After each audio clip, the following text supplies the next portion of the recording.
Today, the latest weapons, coupled with the fighting skill of the American soldier, stand ready, on the alert all over the world to defend this country, you, the American people, against aggression. This is The Big Picture, an official television report to the nation from the United States Army. Now, to show you part of the big picture, here is Sergeant Stuart Queen. Ignorance breeds fear. To teach soldiers of the United States Army exactly what atomic weapons can and cannot do, and thereby allay any unreasonable fears of the A-bomb, a series of atomic experiments have been held in the barren lands of Nevada during the past several years. Today's big picture deals with the latest and most extensive of these experiments, Desert Rock 6.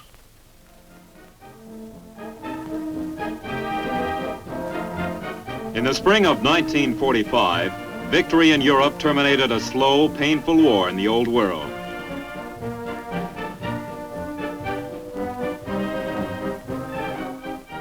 Then, only weeks later, the centuries-old concepts of war were changed in a blinding instant.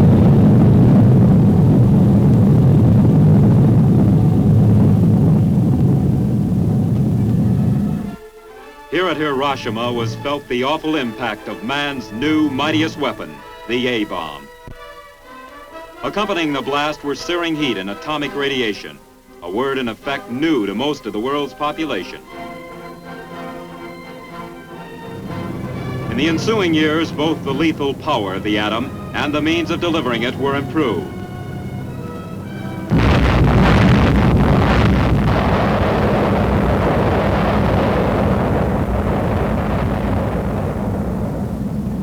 Then came atomic artillery.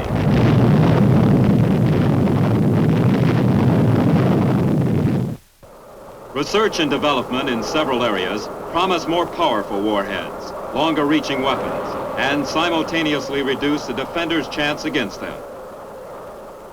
Today, no one has a greater interest or a greater stake in the development and the use of atomic firepower than the American soldier. Would the ground soldier become obsolete? Was a question asked immediately by civilian and military alike.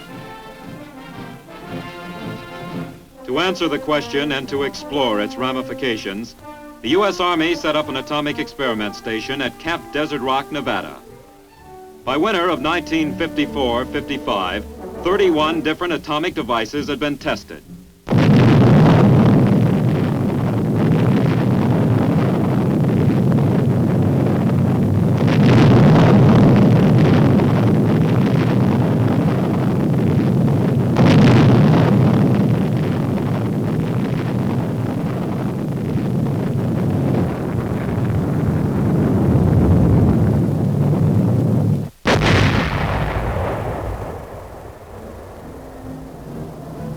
Now in January of 1955, another series of test explosions is scheduled.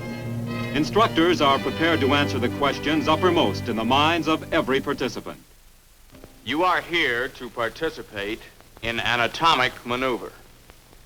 Atomic weapons are truly powerful, but they don't mean the end of all life as so many people think. You can live through an atomic attack, and by taking common sense precautions, live to fight another day. This is not a haphazard maneuver. Careful planning for it started months back, involving activity not only here in Nevada, but also in New Mexico and wherever your home stations are. The planning mentioned by the instructor involves the movement of infantry and armored units. Here, officers are seen setting up an assumed tactical situation to be presented later to the commanding general of Desert Rock for approval. The plan supposes that an aggressor has seized the west coast of the United States, but our troops have finally stopped him right along this position, ground zero. Here, the atomic weapon will be used. Next, our troops will attack and seize the target area. Immediately, the plans are approved. Army engineers go to work. Across the monotonous terrain of Frenchman's Flat, they set up their transits and begin to lay out the exercise area.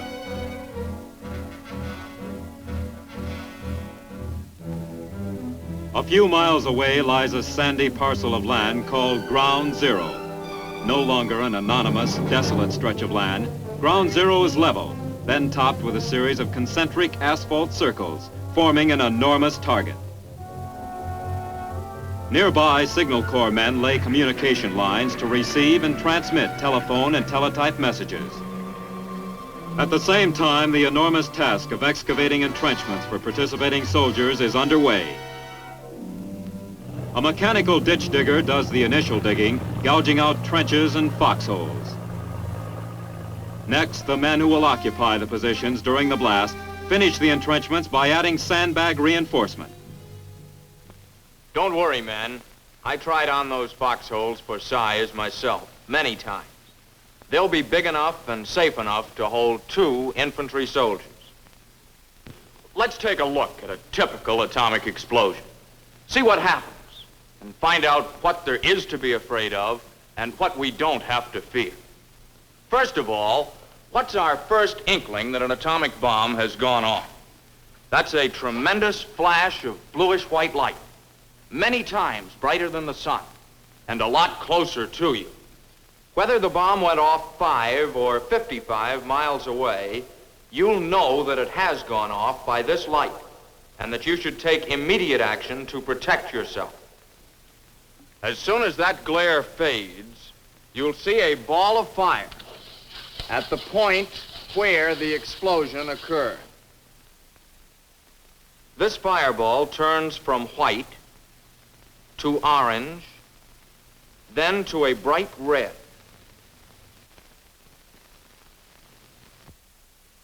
A brown, smoky-looking cloud soon begins to cover the fireball.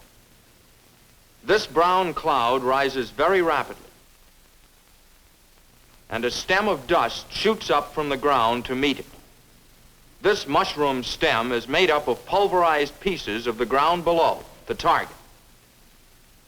When the head of the cloud reaches very cold air, actual ice crystals form an ice cap over the cloud. The cloud itself is still hot and churning. So the ice flows down over the sides, mixing in through the cloud, eventually turning it pure white in color. This white mushroom, zooming up to 40 or 50,000 feet, may be several miles in diameter and be seen from many miles away. Eventually, the cloud drifts off, and you can't tell it from the other clouds in the sky. Watched from a safe distance, this explosion is one of the most beautiful sights ever seen by man. You're probably saying, so it's beautiful. What makes it so dangerous?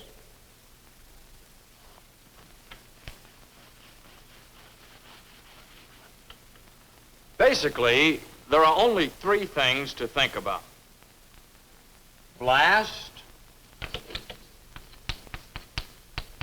heat, and radiation. Let's take a look at each of these in turn. Blast from an atomic explosion is just like blast from any other explosion, except it's larger. The wall of air pressure created by this atomic weapon can hurt you and your equipment. The atomic blast pushes on an obstacle like a building for about 1 second, about 100 times as long as ordinary high explosive. You might say that where ordinary bombs hit a building sharply and let suction pull out the walls, the atomic bomb leans on a building until it pushes it over.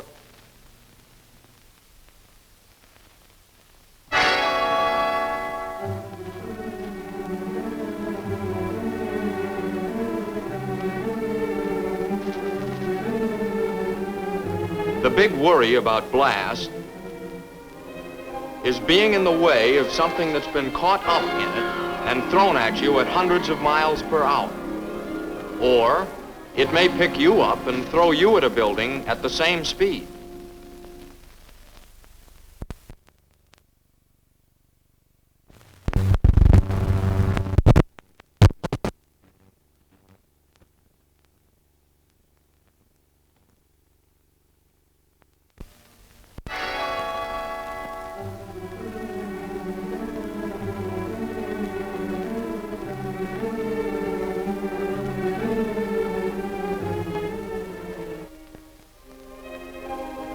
To avoid trouble, get down, fast, down below the surface of the ground if possible. If you stay down so that the flying debris can sail over you, you can protect yourself completely from atomic blast. The next thing to consider is, how long do you have to get down? The blast and the flying debris arrive at your position at the same time you hear the sound of the explosion.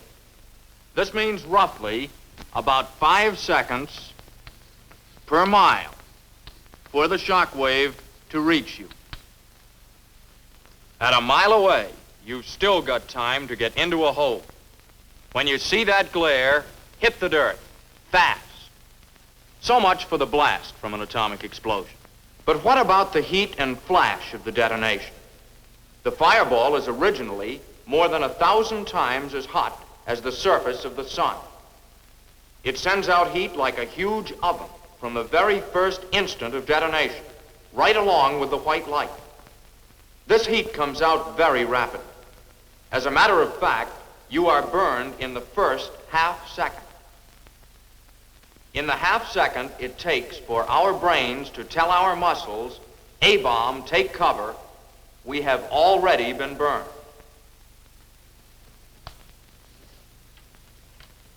But at 1 mile, which is pretty close to one of these gadgets, ordinary clothing will protect you. Keep your sleeves rolled down and wear a hat. Of course, if you're in the shaded portion of a foxhole at the time of detonation, you are perfectly safe from the heat of the bomb.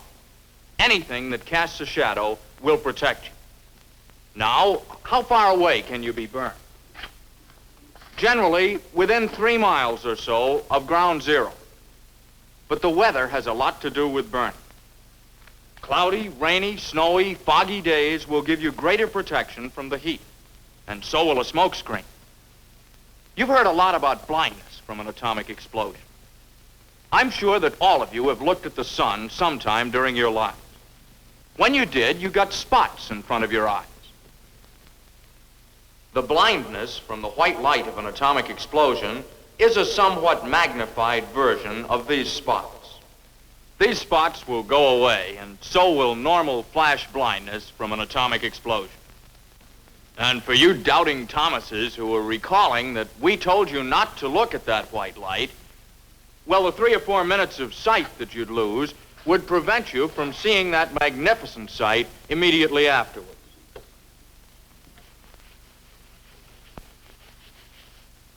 And now we come to what a lot of people consider the $64 question, radiation.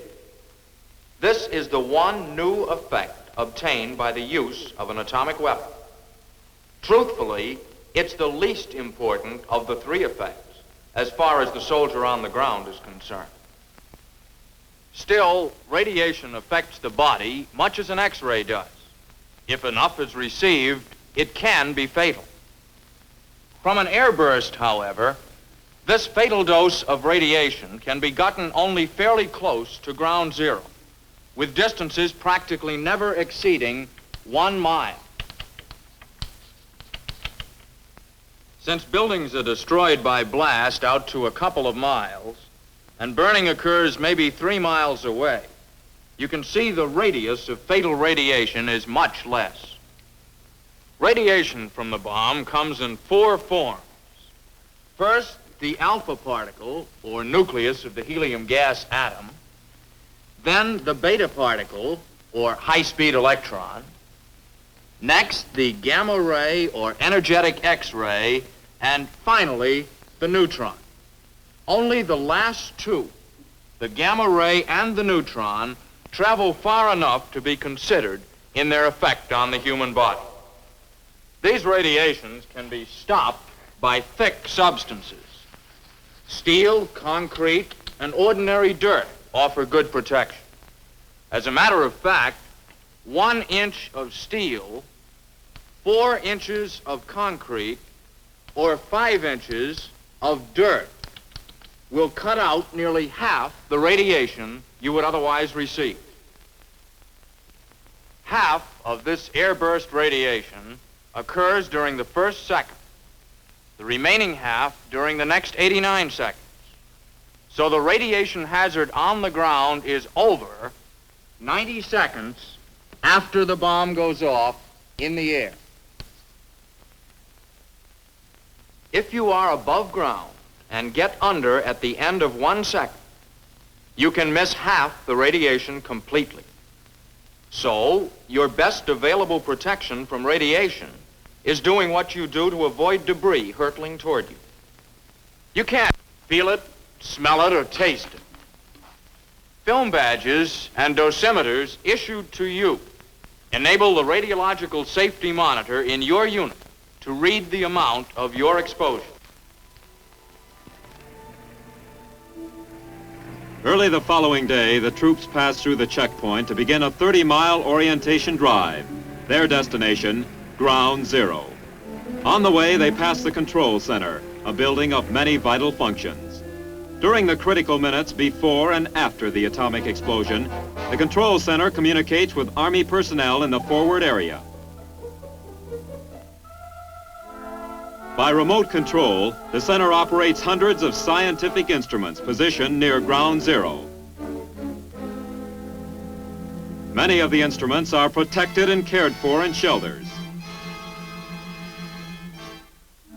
Others are placed out in the open above ground. The presence of so many protective and measuring devices is reassuring to the man who will shortly be stationed within the range of the explosion. While at Ground Zero, equipment is inspected in the display area so that comparisons may be made after the detonation.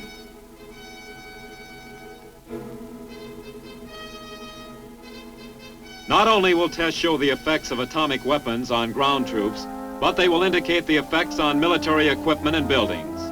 Test equipment is set up at various intervals from Ground Zero, from 2 miles to 1/4 of a mile. Test equipment is placed above ground unsheltered, above ground sheltered, and in dug-in positions. A model city is erected that will test the degree of destruction on homes and the effect on their occupants, here represented by mannequins. Food is also to be tested.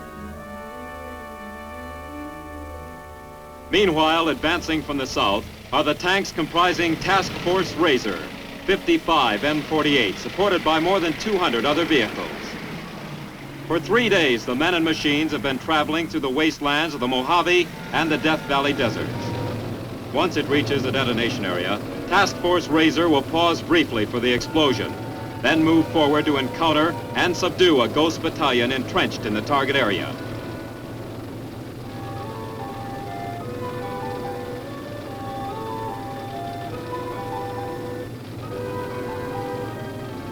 Despite the grueling trek across nearly 200 miles of desert dust, all vehicles will be operational when they arrive at the test site, thanks to the maintenance crews. As the convoy rapidly approaches the jumping-off point for its simulated breakthrough, the moment of explosion is less than a day away. Despite the achievements of the desert crossing, the real significance of Task Force Razor will not be known until it passes Ground Zero after the blast.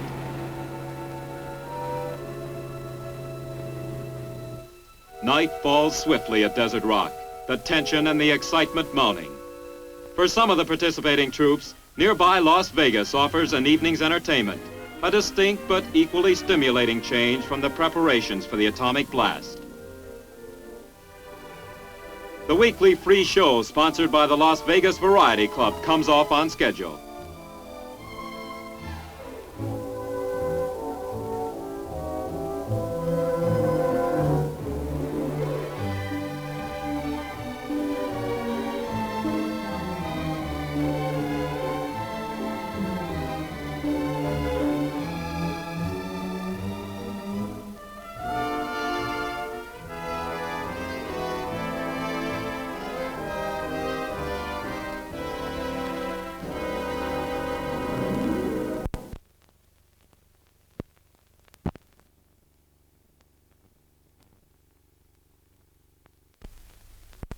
Before dawn, troops prepare to enter their protected positions.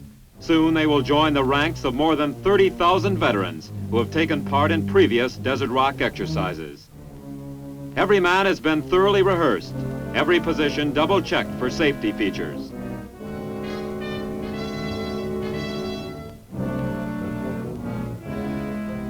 In the time that remains before the detonation, the troops receive final instructions from their briefing officer. He first locates Ground Zero, which lies just over the small hill about 5 miles beyond the dry lake bed. He then outlines again the schedule of events up to H hour. 10 minutes before, all troops take cover. 2 minutes before, a siren will blow. Every soldier must then place his equipment under cover and squat down, leaning against the forward wall of his foxhole.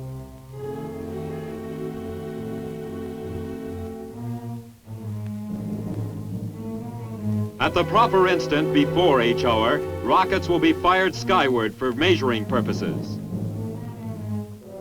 Elements of Task Force Razor stand in readiness. Sugar, minus 30. I would be transmitting to you by telephone. Turn off all engines, all radios. Face all turrets to the rear. Shut all hatches. I say again, turn off all engines, shut off all radios, face all turrets to the rear, close all hatches.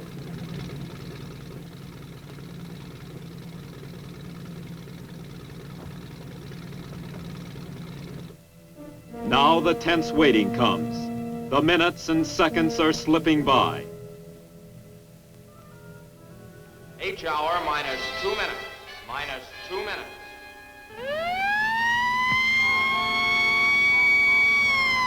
All personnel kneel down in the trenches.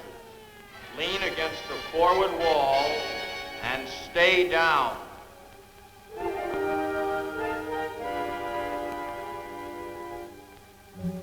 Minus 1 minute.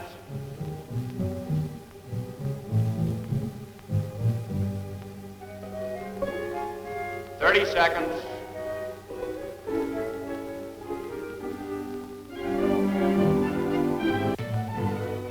10 seconds.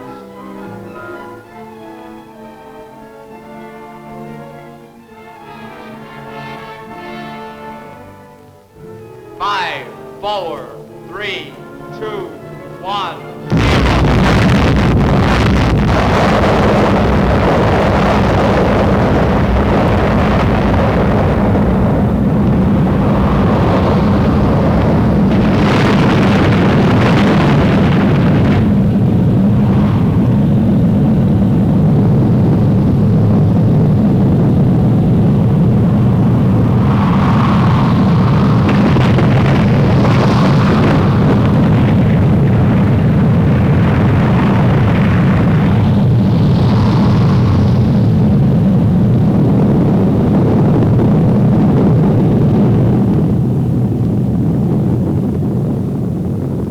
Minutes after the blast, the troops are moving forward toward Ground Zero to see for themselves the effects of nuclear devices. This first-hand experience is one which will be embedded in the memory of every man.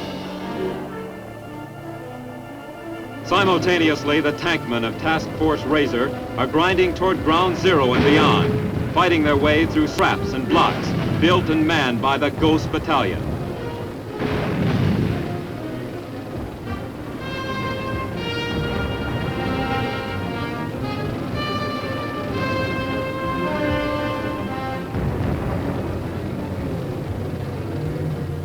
An inspection of the model city shows the relative strength of construction methods and building materials. Vehicles, weapons, and equipment are inspected for damage. They represent an enemy's arms, but they could be our own. Some damaged beyond repair, others still usable.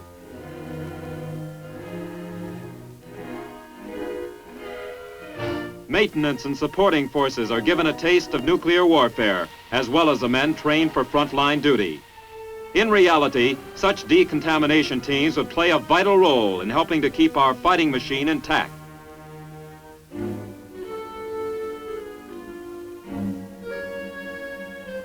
Ground Zero has been reached, explored, and left behind. One of the 13 successful desert rock experiments in this series is history. As an added safety measure, every man is thoroughly brushed and checked with a Geiger counter before he is allowed to return to his campsite. Every individual has received a singular personal impression, of course, but most of the participants have formed an opinion in common. But, Bert, don't you think that the atomic weapon would be a mighty powerful thing for our soldiers to avoid on a battlefield? Well, Al, there's no question about it. It is a powerful weapon. But we have had proven to us in these tests that a soldier can fight and survive on an atomic battlefield if he protects himself adequately. Well, Bert, you were out there. How's about some comments on this radiation I hear so much about? Well, there is radiation. There's no question about that. But, well, for example, the other day I was out there at 2,500 yards from Ground Zero, and I received 1 milliroentgen of radiation during that time. And it takes approximately 450 Roentgens to place one in the critical category. So, as you can see, I'm still here. To the question, what about the ground soldier in the atomic age, desert rock experiments give a clear answer. The atom has revolutionized the mechanics of warfare, but the basic element, the fighting man, remains unchanged. No one is more aware of this than the men of the United States Army.